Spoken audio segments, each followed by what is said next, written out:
মানুষ যদি টানা ৭ দিন না ঘুমায় তাহলে শরীর ও মস্তিষ্কে খুব গুরুতর সমস্যা দেখা দিতে পারে। ঘুম মানুষের বেঁচে থাকার জন্য খাবার ও পানির মতোই গুরুত্বপূর্ণ।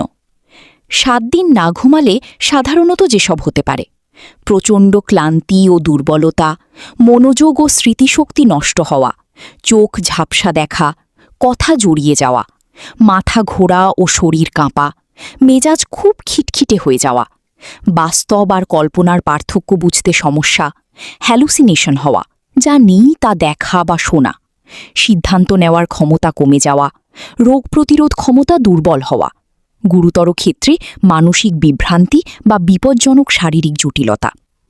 গবেষণায় দেখা গেছে কয়েকদিন ঘুম না হলে মস্তিষ্ক ঠিকভাবে কাজ করতে পারে না।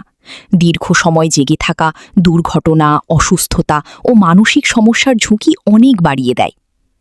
ঘুম কম হলে কিভাবে ঠিক করা যায়? প্রতিদিন একই সময় ঘুমাতে যাওয়া, রাতে ফোন স্ক্রিন কম ব্যবহার করা, ক্যাফিন কম খাওয়া, শান্ত ও অন্ধকার পরিবেশে ঘুমানো। যদি কারো অনেক দিন ধরে ঘুম না হয় বা ইনসমনিয়া থাকে তাহলে ডাক্তার বা ঘুম বিশেষজ্ঞের সাথে কথা বলা ভালো।